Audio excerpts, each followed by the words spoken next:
Well, it's our first full day at Cala de Finestrat, one of Benidorm's better kept secrets. It's very hot. We're about to take a walk to view two of the local attractions that you may not know about.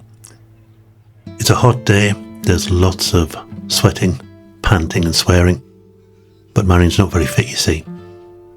So we'll start at the first attraction and show you around. Take it away. Well, we made it. Didn't we?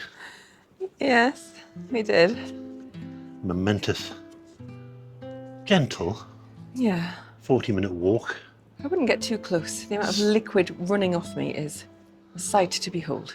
Well, true to form, it's midday. Yes. We've decided to hike to one of the highest points in the area, Yeah. which is the shrine of the Virgen del Mar. Only halfway up to the highest point, which we've got to come to yet, but our walk, stroke, climb, crawl was pretty arduous. Yes. It was. And we got passed by loads of fit people. You had people coming up here in cars, people coming up here in motorcycles, and people like us walking like mad dogs and Englishmen in the midday sun. Absolutely. We did bring a drink this time, so yay, go us. Yeah. And we have hats on and sunscreen, so we're doing quite well, Yes. considering. Yes. We'll show you around in a second. Yeah. Well, this is what we came for. Hmm? This is what we came for. Gorgeous. The money shot. Absolutely stunning. Poniente Beach. And in the middle, the Balcón del Mediterráneo. Levante over in the corner there. Well, the whole stretch, actually. What a view. What a view. Amazing. And of course, then you've got the inland area up to the mountains. I think we're probably going to go further up next. There's a breeze over here. I'm going to join you. Nice. Here we are, looking down at the Benidorm most people would recognise. This strip here is Poniente Beach, which is regarded as the Spanish end of Benidorm. It's a long walk from this end all the way to the Balcón del Mediterráneo, which I hope I've pronounced properly, which is regarded as Old Town, and then on to Levante Beach, which is regarded as the British end of Benidorm.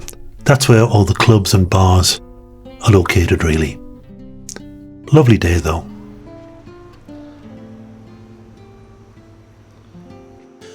So this is where we're headed, through this gate, to Castellum del Tossal de la Cala de Benidorm.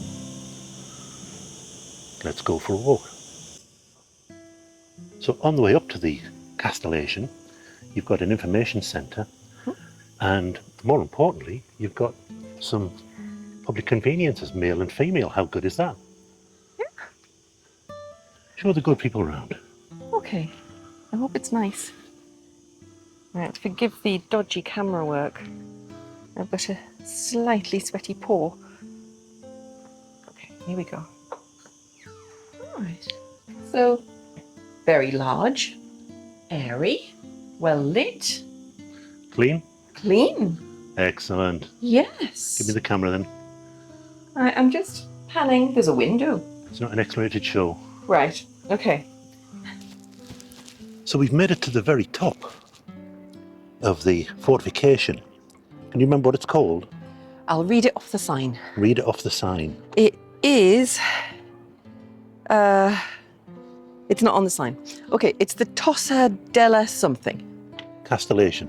Yeah, Tossa della Benidorm, or... That's where we were. That's the shrine of Virgen del Mar. And again, we still have Poniente Beach stretching all the way along. And then leading on past the Balcón del Mediterráneo to Levante Beach on that side. The climb, I would say, took us about an hour altogether. Would you agree? I was just saying before you rudely walked off Sorry. that the climb probably took us about an hour. Yeah. And that included a 20-minute stop down at the shrine. Yeah? And we move at a snail's pace. Yeah. And the beauty of the climb, if you do walk it as we did, there are lots and lots of seats on the way up. Yes. Where you can have a rest and maybe a drink stop. So it doesn't have to be just a slog all the way.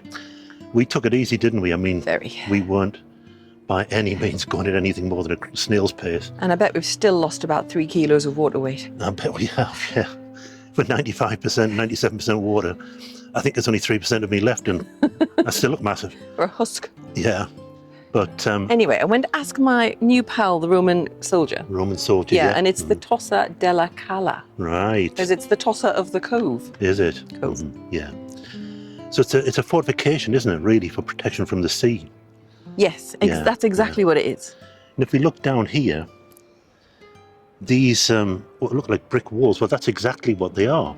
These apparently were dwellings for people, and the gaps that are roped off are where the doorway was. Yes. So it was a residence as well as a fortification. Obviously, it would have to be. So that's quite interesting. We'll show you more of that on the way down. Who's your new friend? He doesn't look very pleased to see me. Okay. Is he Gropius Maximus? It could be. Yeah. It could be.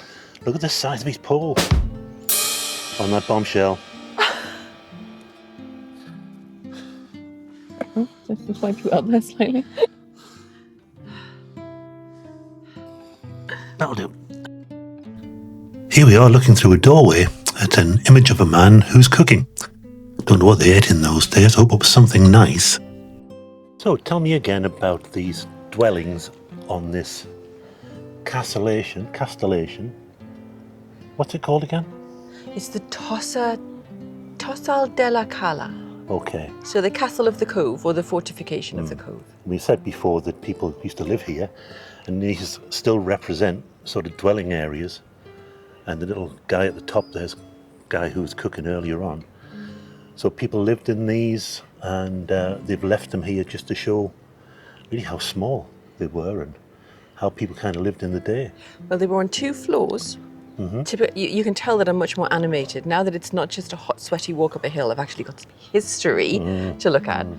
But typical Roman garrison style, 1 main street, and either side, 2-story dwellings that were built at the same time as the wall, so everything was really secure. Yeah.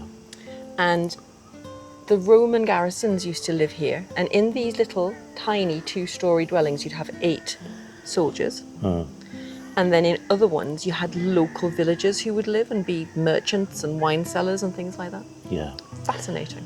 Just to add a little bit of flavour and colour to the proceedings. The seats we're sitting on, you could actually grill fish on these. Yeah. How hot are they? I'm going to have a bar-marked bottom when I stand up. Yeah. On that note, we'll see if we can get up without catching fire and move on. Yeah.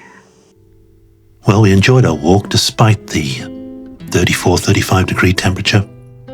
It was interesting to see those sights and more particularly the views around them. Stay tuned for our next video, which shows you what happened that evening. It's a good one. Don't forget to like, share and subscribe. Thanks for watching.